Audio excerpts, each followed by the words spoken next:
Hola, ¿qué tal? Muy buenos días, tardes o noches, espero que estén muy bien. El día de hoy vamos a hablar de una patología que es de la más común, si no es que la más común en la consulta pediátrica, que es el resfriado común. En este caso, el resfriado común se va a caracterizar por la sintomatología benigna, pero las implicaciones económicas que este tiene son muy importantes y de especial relevancia para cualquier médico, ¿no? Ya sea de primer contacto, para el pediatra, en general, ¿no? Para cualquier persona o incluso para quienes quieran saber sobre el resfriado común, cómo se manifiesta, cuáles serían las principales indicaciones de tratamiento y cómo podemos manejarlo. Dicho esto, vamos a comenzar. Lo primero que hay que hacer es tener una introducción y vamos a decir que es la infección respiratoria aguda más común, ¿ok? La infección más común que sobre todo es de características autolimitadas, o sea, que el propio paciente, los propios anticuerpos, las propias células inmunológicas del mismo van a permitir que disminuyan los síntomas. ¿Cuánto va a tardar? Entre 2 y 5 días hasta 3 semanas, ¿ok? Por eso es que vemos que hay niños que tardan un poquito más, hay quienes tardan un poquito menos, pero bueno, en general puede tardar entre 2 a 5 días hasta 3 semanas. La más grande etiología, o sea, el causante más común del resfriado común, perdón, vaya la redundancia, vamos a decir resfriado a partir de ahora, va a ser los virus, específicamente el rinovirus hasta en un 50%, ¿ok?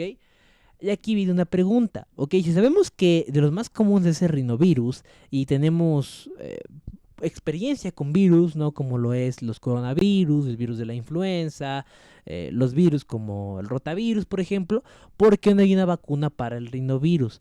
Y la respuesta es que el rinovirus tiene una característica muy específica que hace que cambie demasiado. O sea, hay muchos tipos de rinovirus y esto causa que no sea el mismo que nos afectó hoy al que nos va a afectar en 3 meses, por ejemplo, en 4 meses, en 6 meses, y por lo mismo no hay una vacuna específica para cada rinovirus, sino que lo que se está buscando es hacer una vacuna que pueda tener una proteína en común con todos los virus, pero pues bueno, todavía no se ha llegado a ella.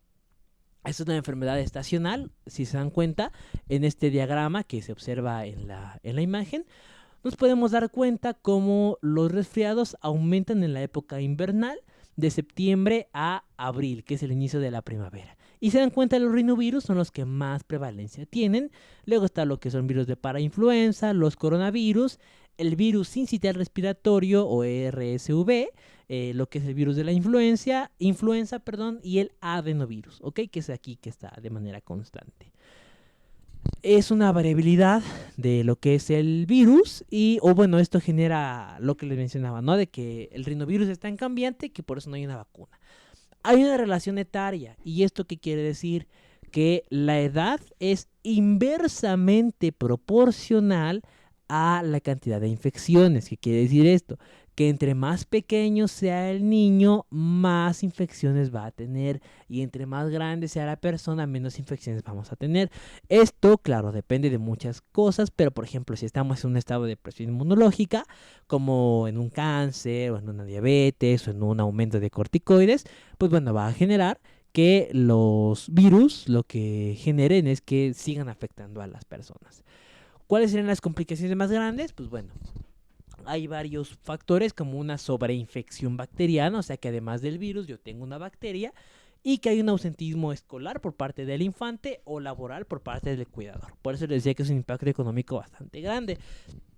La literatura nueva, les hablo de 2023, de enero de 2023, habla de que el síndrome de common cold o de flu, es decir, resfriado común o gripe, es un síndrome como tal, es decir, un grupo de signos y síntomas que van a afectar a un paciente y que al afectar a un paciente nos dan ciertas características clínicas que necesitamos observar, diagnosticar y tratar de la mejor manera. Ahora, vamos a hablar sobre varios factores de riesgo. Los factores de riesgo, por definición, son aquellos estadios o aquellas situaciones que vuelven más susceptible a una persona a adquirir una enfermedad. Entre ellas vamos a tener el hacinamiento, o sea, muchas personas en un mismo lugar pueden generar que haya una mayor susceptibilidad de adquirir un resfriado común. porque pues todas comparten los distintos tipos de virus que tienen entre sí y con ello causan una mayor infección. El estrés, se ha observado que un estado de estrés causa una inflamación constante del sistema inmunológico y por lo tanto nos vuelve más susceptibles a muchas enfermedades. El estado inmunológico, esto es básico, si no podemos defendernos, no vamos a poder atacar a los virus que quieran afectarnos. El fumar o el humo, sobre todo por la irritación de los cilios o del tracto respiratorio. El sexo se ha visto que es mucho más común en hombres que en mujeres, aunque hay ciertas patologías más comunes en mujeres, ¿ok? Esto pues es un poquito como trillado y no es como más elevado, aunque sí se ha observado que la severidad de los síntomas es mayor en hombres, ¿ok? Pero pues bueno, como les digo, esto es más 50-50. El dormir, una fase de sueño alterada, es decir, personas que no duermen bien, niños que no duermen bien, son más susceptibles a adquirir un resfriado común. La temporada es mucho más común en invierno. La edad, como les digo, inversamente proporcional, entre más pequeños sean, mayor es el riesgo de adquirir resfriado común. Y el clima. Aquí es importante mencionar algo. El frío propiamente no provoca el resfriado común, ¿ok? Si eso que dicen de que por salir sin suéter ya tiene resfriado porque me da un helado. No, en muchas ocasiones es porque está en el ambiente, ¿ok? O porque algún factor, como lo es el fumar, el aire frío, etcétera, puede llegar a alterar o a irritar de cierta manera el epitelio, es decir, la base de lo que es el tracto respiratorio, y por ello causar una infección, pero posterior. Propiamente el clima como tal no provoca la infección, pero es un factor de riesgo, ¿ok? Por eso la importancia de, por ejemplo, usar cubrebocas cuando hay mucho aire o cuando se va a estar en polvo o cuando sabemos que hay cualquier elemento que puede llegar a ser virulento, ¿ok? Nutrición y hábitos en general, estilo de vida como el ejercicio, personas que tienen malos hábitos o mal estilo de vida son más susceptibles a adquirir el resfriado común. Esto es un diagrama de todos los tópicos como tal de los virus, como les digo, sería el rinovirus, coronavirus, adenovirus, influenza, parainfluenza, sistema respiratorio, los bocavirus, metaneumovirus, que todo esto tiene una cierta epidemiología, transmisión y biología molecular, o sea, afectan de forma diferente a cada individuo. Hay una defensa del huésped, sobre todo por el aspecto inmunológico en vacunas cuando están disponibles, y el aclaramiento mucociliar, por eso es que hay una gran producción de moquito, pero ahorita vamos a verlo mejor cuando veamos lo que es el cuadro clínico y los síntomas. Este es simplemente un diagrama de resumen, por si quieren tomar una captura de pantalla, cualquier otra situación, pero más adelante vamos a hablar en específico de cada uno de estos puntos. En cuanto al resfriado común, se ha observado que es una patología benigna, ¿ok? O sea, realmente no hay un avance como tal. Sin embargo, cuando se complica con una sobreinfección bacteriana o con otro virus que empieza a atacar, o en un niño con asma, por ejemplo, nos vamos a dar cuenta de que hay un iceberg, ¿ok? Este iceberg es un concepto de la infección viral que primero, pues bueno, va a ser un niño asintomático, luego va a tener un resfriado común, por eso es aquí ascendencia de la severidad de la enfermedad. Luego puede haber una mayor infección, generar neumonía, falla respiratoria y finalmente la muerte, pero sobre todo cuando se une otro patógeno, ¿ok? Principalmente una bacteria, ¿sí? Ya vamos a ver en el video de otitis media aguda cómo es que ocurre esta sobreinfección bacteriana. ¿Cuáles serían los signos de alarma entonces en los pacientitos que presentan resfriado común? Bueno, cianosis, es decir, esta coloración azul por dificultad de respiración. Estridor, este quejido a nivel de exploración física en los pulmoncitos. Respiración superficial, o sea que no respiren de forma profunda y como debe de ser. Dificultad respiratoria. Síntomas neurológicos porque ya está afectando la hipoxia, o sea, el poco oxígeno que le llega al organismo. Vómito persistente. Oliguria y exantema, ¿ok? Sobre todo ya complicaciones a nivel de la piel que nos dicen, este niño se está complicando muchísimo. ¿Cuál es la fisiopatogenia? Bueno, lo primero que nada hay que saber que la respuesta inflamatoria es bastante compleja, ¿ok? Lo que ocurre es que la entrada del patógeno a través de las vías respiratorias, sobre todo vías respiratorias altas, como se observa aquí, nos va a dar un sitio primario de replicación. A los virus les encantan los cilios y les gusta mucho dividirse en los mismos. Cuando se empiezan a dividir en los cilios van a generar en citocinas y varias enzimas inflamatorias. Estas enzimas inflamatorias van a provocar que cada vez más haya una alteración a nivel de células inmunológicas y por lo tanto el virus pueda replicarse, ¿ok? A pesar de que el moco y los cilios, es decir, la escobita que tenemos dentro de la nariz, quiera hacer su papel, esta no va a ser posible que lo lleve a cabo. No hay un cambio histológico como tal, o sea, no es que cambie el cilio, sino que evita su movimiento, ¿ok? Y se ha visto una infiltración de células polimorfonucleares. Hay una replicación a nivel del epitelio, es decir, en todo este tracto respiratorio, que es como les digo, les gusta mucho vivir en lo que es los cilios, y sobre todo hay una producción excesiva de interleucina 6, 1, 8, factor de necrosis tumoral y factor de adhesión tipo 1 o ICAM tipo 1. Los síntomas, ¿cuáles llegarían a ser? Bueno, los síntomas están directamente acompañados de lo que es la respuesta inflamatoria. Hay un daño nervioso por la posición en la que entra, hay una afectación a nivel de lo que son los nervios y les llega a pegar, por así decirlo, y va a provocar dolor de la región. Dolor de nariz, de cabeza, de senos paranasales, de garganta, etcétera. Generación de sininas, esto provoca síntomas, por ejemplo, la bradicinina provoca este escurrimiento nasal, esta sensación como de nariz tapada, o sea, todo tipo de situaciones del resfriado común. La vasodilatación es provocada también por las interleucinas liberadas, infiltrados inflamatorios como la prostaglandina E2, ciclooxigenasas y cininas, como les digo, la más común, la bradicinina, y activación del sistema nervioso simpático. ¿Qué quiere decir esto? Que la inflamación, el estrés, el estado inmunológico va a provocar más síntomas en el niño, ¿ok? Este es un círculo vicioso, ¿sí? Si hay muchos virus, van a haber muchos factores inflamatorios y a su vez estos factores inflamatorios van a provocar más síntomas.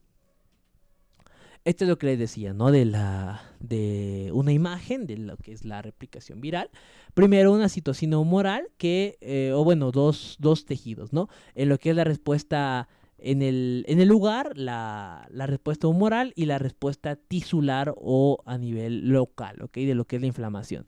La humoral, pues bueno, va a generar que haya interleucina 6, interleucina 8, factor de necrosis tumoral alfa, y hay daño al sistema nervioso central, a las articulaciones y a los músculos, provocando síntomas sistémicos, como que fiebre, dolores musculares, dolores de cabeza, cansancio, cambios de humor, etcétera, ¿no? Y el daño local es provocado por mediadores inflamatorios como la bradicinina. Esto genera afección en lo que son los vasos sanguíneos, las glándulas y los nervios de la región del rostro, por ejemplo, y provoca lo que es el escurrimiento nasal, los estornudos, la congestión, la tos y el dolor de garganta. Ahora, ¿cuáles son las manifestaciones clínicas? Es una imagen igual a la que les venía mencionando, ¿no? Sobre todo esta replicación viral provoca síntomas sistémicos y síntomas locales. El síndrome los vamos a dividir como problemas tempranos o síntomas tempranos y síntomas tardíos. Los tempranos son los que justamente van a ser provocados por estos factores locales, mientras que los tardíos son sistémicos porque ya viajan a través del cuerpo. En este caso podemos dividirlo como mecanismos de Urti, es decir, infecciones del tracto respiratorio alto. ¿Por qué? Porque viene de inglés upper. Upper quiere decir alto, ¿no? El tracto respiratorio alto van a generar estos mecanismos que van a provocar los síntomas que vamos a mencionar a continuación. Y sobre todo es una etiología característica, o sea, cada virus va a presentar sus síntomas, pero de manera general comparten los siguientes. A nivel local o a nivel temprano van a ser estornudos, rinorrea, congestión nasal, tos y faringitis, es lo que les mencionaba en la imagen. Y sistémicos van a ser de que ya viajaron por estos factores inflamatorios como las interleucinas, han viajado por vía hematógena, por vía sanguínea y ya nos provocaron fiebre, miastenia, cefaleas, cansancios, cambios de humor, pérdida de apetito, que todo lo anterior puede resumirse en el clásico malestar general. Sin embargo, para fines de este video, pues para explicarlo más a fondo, el malestar general lo dividimos en todo esto, ¿ok? Pero pues bueno, ya saben que el malestar general puede llegar a afectar en todos este tipo de situaciones. Ahora, hay que establecer nuestro diagnóstico y sobre todo el tratamiento. Lo primero es la etiología, ¿ok? ¿Es viral o es bacteriana? Si nos vamos por el criterio epidemiológico, la parte clínica, la parte de la expresión del moco, ojo, el moco es de características verdosas o claras, ¿no? Sin embargo, esto no nos indica en específico una bacteria. Cuando ya puede ser alguna bacteria es cuando tiene algún tipo de secreción purulenta y días y fiebres y fiebre, perdón, que no disminuye. Pero pues bueno, para darnos una idea, podría ser el diagnóstico clínico, o sea, ver lo que es el estado del paciente, si tiene los ojitos rojos, la hiperemia conjuntival, los estornudos, el inicio progresivo, que no hay una fiebre elevada, una tos leve, eh, que haya estos factores de riesgo, ¿no? Que el niño pues no se alimenta bien, no tiene sus vacunas, hacinamiento, va a guardería, por ejemplo, va a preescolar o está en lugares que convive con muchos otros niños y además estamos en la época del clima que puede llegar a provocar este tipo de infecciones, pues bueno, es importante este razonamiento clínico. Y ya si queremos ponerlos un poco más exigentes, podríamos buscar una PCR o estudios virales, un panel viral completo para ver cuál es el agente causal específico de este resfriado común. Y el tratamiento, bueno, se divide básicamente en dos, en un tratamiento no farmacológico y en un farmacológico. En el no farmacológico, lo primero que se hace es elevar al pequeño en la cabecera al menos 30 grados. Esto es como un semifowler, más o menos. Se ha observado que los pequeños que tienen esta elevación en el ángulo de la cabecera tienen muchas menos complicaciones. Puede verse puede hacerse, un lavado nasal solo con la perilla para quitar la secreción de moco, o si es excesivo, uno con solución salina. Si por alguna razón no se consigue solución salina, lo típico es utilizar lo que son 5 miligramos de sal en una cantidad de agua de 500 mililitros, ¿ok? Esto nos daría una concentración al 0.9%, que es lo que buscamos en la solución salina.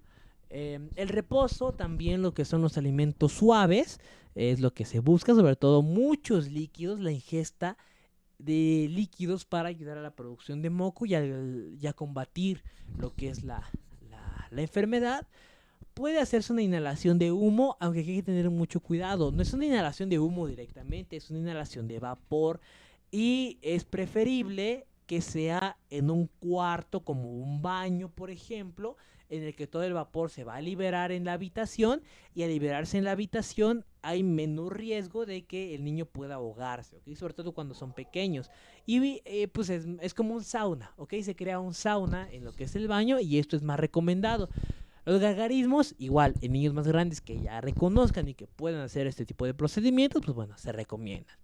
El uso de miel, el uso de ciertos métodos de tipo naturales, pues bueno, tienen menos evidencia, pero la miel es la que más evidencia tiene.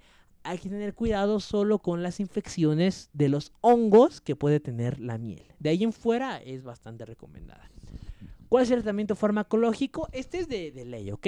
Incluso me atrevería a decir que el tratamiento no farmacológico es el que nos va a dar pauta al descanso del pequeño y a una mejora mucho más rápida que con el tratamiento farmacológico. El farmacológico se basa en AINES, sobre todo ibuprofeno y paracetamol. Esto más que nada por la gran facilidad de absorción y además la ventaja que va a tener con respecto al niño. Los antibióticos realmente de primera línea no son recomendados, se usan cuando ya sabemos que hay un criterio de bacterias, si no, pues obviamente no deben de ser usados. Los antihistamínicos no son recomendados a pesar de que muchos de los tratamientos para la gripe los traen, al igual que los antitusígenos, pero de manera general no son recomendados, ¿ok? No tiene la evidencia suficiente. La vitamina C y el zinc se ha observado que son muy adecuados, sobre todo el zinc como un suplemento disminuye los días de estancia en este periodo de enfermedad, ¿ok? Esta tabla que está a la derecha nos habla sobre algunos medicamentos, la dosis y las indicaciones. Por ejemplo, la mayoría de lo que son algunos vasodilatadores se recomiendan a partir de los 6 años. Hay otros antitusígenos que no son recomendados, pero cuando ya de verdad es muy exagerado y el criterio clínico lo amerita, puede usarse dextrometorfano solo en mayores de 2 años. Y la codeína, que sería la siguiente escalada terapéutica, sobre todo en mayores de 12 años. Entonces aquí lo más importante es siempre tener en cuenta el costo-beneficio y darnos una idea de cuál es el estado que tiene nuestro paciente. Este es un resumen de lo que son los tratamientos recomendados. Y aquí, por ejemplo, va a ser en la fiebre, dolor de cabeza, dolor muscular, dolor de garganta, dolor de los senos nasales. Van a ser lo que son los AINES, sobre todo el acetaminofén y el ibuprofeno. La aspirina realmente no tanto, sería más paracetamol e ibuprofeno. En lo que es congestión nasal, podrían usarse los simpaticomiméticos, escurrimiento nasal, los anticolinérgicos, en la tos, los antitusivos, pero como les digo, no son tan recomendados, sobre todo por la evidencia. Y en el estornudo, algunos otros histamínicos. Pero realmente lo más importante aquí es el criterio clínico, el descanso y los líquidos que pueda recibir nuestro paciente, así como nuestro cariño como tal, como cuidadores, que sería lo más importante para su recuperación óptima. Este es un algoritmo de sospecha de sobreinfección por bacterias en un resfriado común, o sea, ya en un avance. Si es una tos diurna mayor a 10 días, rinorrea mayor a 10 días, obstrucción nasal mayor a 10 días, fiebre y rinorrea purulenta, o sea, ya es un dolor fétido mayor de 3 días, podemos sospechar de una sinusitis, o sea, una sobreinfección con bacterias. Y aquí se puede precisar lo que es un tratamiento antibiótico. Aquí sí, sin embargo, cuando solamente son síntomas virales, solamente hablamos de virus. Si no, seguimos con tratamiento sintomático y observación. Otro criterio de una sobreinfección bacteriana es que haya fiebre mayor a 72 horas o que sea intermitente, con un intervalo mayor a 24 horas, o sea, va y viene a la fiebre durante todo el día. Hay aparición después de 48 horas, o sea, ya el niño empezaba a mejorar y 2 días después empezó con fiebre muy alta otra vez. Si esto es positivo, podemos valorar dar el tratamiento antibiótico. Si esto es negativo, pues bueno, lo más seguro es que sea un seguimiento viral y que lo más necesario sea continuar el tratamiento que ya tenemos y la observación del paciente. Esta, pues bueno, es un cuadro de la guía de práctica clínica que básicamente nos dice un diagnóstico diferencial, ¿no? Con otitis media, que es una complicación de hecho de lo que es el resfriado común, una faringitis viral, rinitis alérgica, sinusitis y epiglotitis. Y estos son criterios de Centor. ¿Por qué? Porque que es el resfriado común se confunde mucho con una faringoamigdalitis. Sin embargo, por eso es importante conocer los criterios de Centor, porque estos nos hablan de que el puntaje que se da es si existe o no una infección de tipo bacteriana, ¿ok? ¿Cuáles son los criterios de Centor? Pues bueno, si no hay tos, es un punto. Si hay nódulos cervicales anteriores, o sea, inflamación de ganglios, es otro punto. Si hay temperatura mayor a 38 grados, es otro punto. Y si hay un exudado o inflamación de amígdalas, es otro punto. También si hay desde los 3 años de edad hasta los 14, es otro punto. Si va de 15 a 44 años, no se suma nada. Y si es mayor de 45 años, se resta 1, ¿ok? Si hay menos de 1, o sea, un punto o menos, pues bueno, básicamente lo que entre lo que estamos es viral. Si hay más de 2, la probabilidad de que sea viral es muy alta. Si hay más de 3, se recomienda iniciar con lo que es el tratamiento antibiótico, ¿ok? Porque ya son varios criterios de Centor. Y esto nos hace una sospecha de una faringoamigdalitis. De todas maneras, yo tengo un video específico hablando de faringoamigdalitis, en donde abordo los criterios de Centor modificados mucho más a fondo, por si quieren darle un ojito. Y bueno, este es una resumen de lo que son los cuadros de enfermedad grave, por si quieren tomar una captura de pantalla también. Por ejemplo, en los menores de 3 años, en los de 3 meses de 3 meses a 4 años, y de 4 años hasta lo que es la adolescencia. En cuanto a la dificultad respiratoria, respuesta a estímulos de actividad, deshidratación y vómito, signos meningios y otros síntomas y signos que pueden llegar a observarse cuando hay una enfermedad grave. ¿Cuál sería la prevención? Bueno, lo más importante aquí sería el lavado de manos. Eso ha demostrado que reduce la enfermedad en un porcentaje altísimo. Evitar las gotas de flux. Estas gotas de flux son principalmente provocadas por los estornudos, por la tos, por las secreciones, etcétera. Y puede haber en los fomites, ¿ok? Por eso es importante el lavado de manos.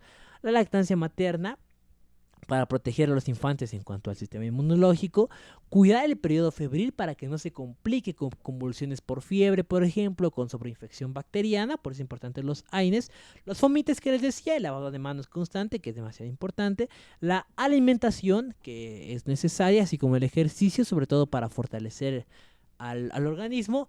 Probióticos, realmente se ha observado que sí tienen un beneficio, pero todavía les falta bastante estudio, entonces no serían tan recomendados en un inicio.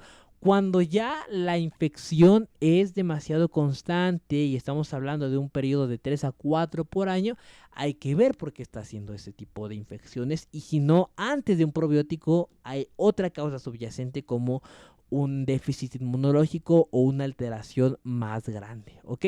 Y vacunas, como les digo, este es un tema complicado porque los virus como tal que afectan al resfriado común o que causan el resfriado común son bastante polimórficos y en este sentido cambian de manera exacerbada, por lo que las proteínas que se han buscado varían de uno a otro, ¿ok? De un virus a otro. Y por lo mismo se necesita una proteína que sea compartida por todos para que ahora sí pueda darse una vacuna adecuada. Y bueno, muchísimas gracias por ver el video. Espero que les haya gustado, que lo hayan disfrutado y que sobre todo se lleven un conocimiento. Me gustaría despedirme con esta frase de Séneca, así como la bibliografía del video, que es: la recompensa de una buena acción es haberla hecho. Por eso los invito a hacer diagnósticos adecuados, a cuidar a los pacientes y sobre todo a aprender a diagnosticar de forma correcta cualquier afección. Sin más, ya saben que si les gustó pueden darle like, suscribirse, comentar y compartir el video, así ayudaré mucho al crecimiento del canal. Les agradezco su atención y nos vemos pues en el siguiente. Hasta la próxima.